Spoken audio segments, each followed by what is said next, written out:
Ako, dapat masanay ka na. Lalo na kapag mag-asawa na tayo. I know.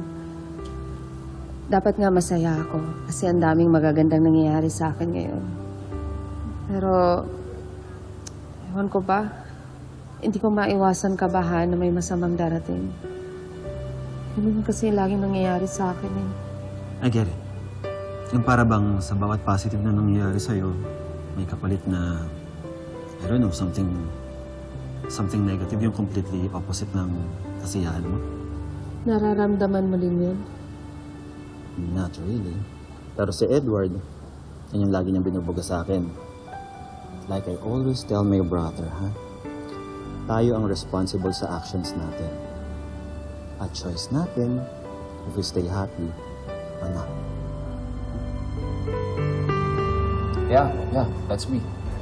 Ako yung nag-close ng FSPD accounts, Gong City accounts. Ito, recently lang, yung Sutherland Homes. Ako nagpasok na. Wow! Ang laki pala ng believe sa'yo ng mga clients mo. Well, they should. Kasi alam mo, sa totoo lang, sa aming dalawang magkapatid, ako naman talaga yung mas magaling. Ako yung mas matalino, ako yung mas passion sa trabaho. Yun, alam ba yung kapatid ko yun? Wala nang ibang ginawa yun kundi pumarty ng pumarty. Like the one they're having now? Bakit wala ka doon? Hindi naman ako mag-e-enjoy dito. Makakasalubong ko lang yung mga taong ayoko makita.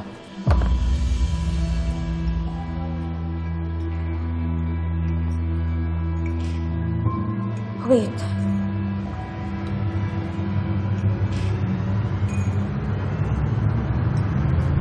Si Marge Castillo ang ikakasal sa kapatid mo? Oh, bakit? Kilala mo siya? Oo naman. Magka-work kami dati sa Batangas.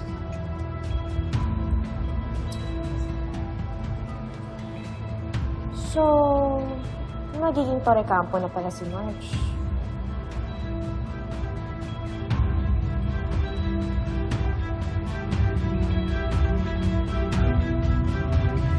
Huwag ka na mag-worry, ha?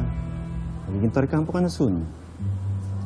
A lot of women would kill for the opportunity.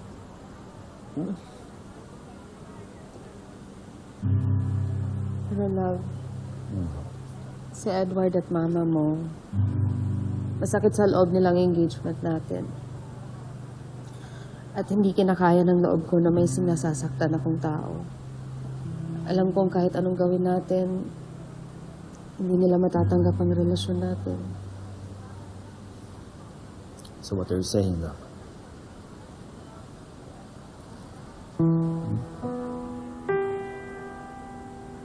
Baka mali ituloy natin to. Baka hindi tamang magpakasal tayo.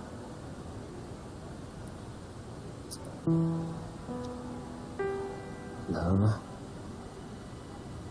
huwag kang mag-isip ng ganyan. It doesn't matter kung anong iisipin nila. Ang importante, gusto natin yung isa't isa, ha? At si Mom, I'll talk to her. I'll ask her na tulungan ka sa wedding preparation para makapag-bonding kayo at mag-warm siya sa'yo. And as per Edward, nakaka-move on din siya sa'yo.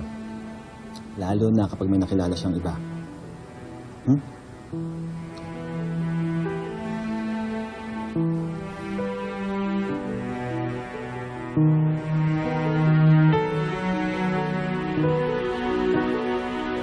Sorry I've been yapping all night. No. Gusto ko nga yung mga ganitong kwentuhan eh.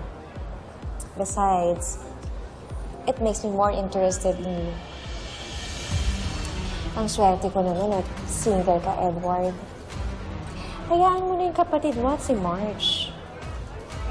You have me. It's really nice talking to you. Hey.